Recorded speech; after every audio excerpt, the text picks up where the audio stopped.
ಸೋಮವಾರದ ದಿನ ನನ್ನ ಮೊದಲ ವ್ಲಾಗ್‌ನ ನಾನು ಸ್ಟಾರ್ಟ್ ಮಾಡ್ತಾ ಇದ್ದೀನಿ. ಬಾಗಿಲು ಸಾರಿಸಿ ರಂಗೋಲಿ ಬಿಟ್ಟು ಸೀದಾ ಅಡುಗೆ ಮನೆಗೆ ಬಂದೆ. ಇವತ್ತು ನಾನು ಮಾಡ್ತಾ ಇರೋದು ಕಡಲೆಬೇಳೆ ಕೈಮಾ. ತುಂಬಾ ಚೆನ್ನಾಗಿರುತ್ತೆ, ತುಂಬಾ ರುಚಿಯಾಗಿರುತ್ತೆ. ಇದು ಮಾಡೋದು ತುಂಬಾ ಸಿಂಪಲ್. ಕಡಲೆಬೇಳೆ ಉಡೆ ಮಾಡ್ತೀವಲ್ಲ ಅದೇ ರೆಸಿಪಿ ಸೇಮ್, ಬಟ್ ಆದರೆ ಹಬೆಯಲ್ಲಿ ಬೇಯಿಸ್ಕೊಳ್ಳೋದಷ್ಟೇ.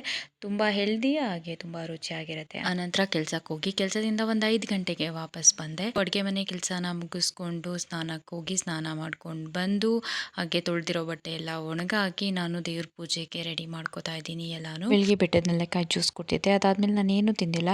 ಒಂದು ದಿನಕ್ಕೆ ಒಂದೇ ಮೀಲ್ ತಿನ್ನೋದು, ಅಷ್ಟು ಸ್ಟ್ರಿಕ್ಟ್ ಡಯಟಲ್ಲಿ ನಾನಿದ್ದೀನಿ. ಸೊ ಇದು ಕೂಡ ನನ್ನ ಮುಂದಿನ ವ್ಲಾಗ್ಗಳಲ್ಲಿ ಹೇಳ್ತಾ ಹೋಗ್ತೀನಿ. ಹಾಗೆ ನನ್ನ ವೆಯ್ಟ್ ಕೂಡ ನಿಮಗೆ ತೋರಿಸ್ತಾ ಹೋಗ್ತೀನಿ. ಕೆಲವ್ರಿಗೆ ಹೆಲ್ಪ್ ಕೂಡ ಆಗ್ಬೋದು. ಈ ಥರ ಡಯಟ್ ಎಲ್ಲರಿಗೂ ಸೂಟ್ ಆಗಲ್ಲ, ಅದು ನೆನಪಿರಲಿ. ಇವತ್ತಿನ ನನ್ನ ಒಂದು ಮೀಲ್ ಬಂದ್ಬಿಟ್ಟು ರಾಗಿ ಹಾಗೆ ಮೆಂತ್ಯ ಮುದ್ದೆ ಹಾಗೆ ಹುಳ್ಳಿಕಾಳು ಪಲ್ಯ, ಕಡಲೆಬೇಳೆ ಕೈಮಾ ಉಂಡೆ ಸಾರು. Thanks for watching.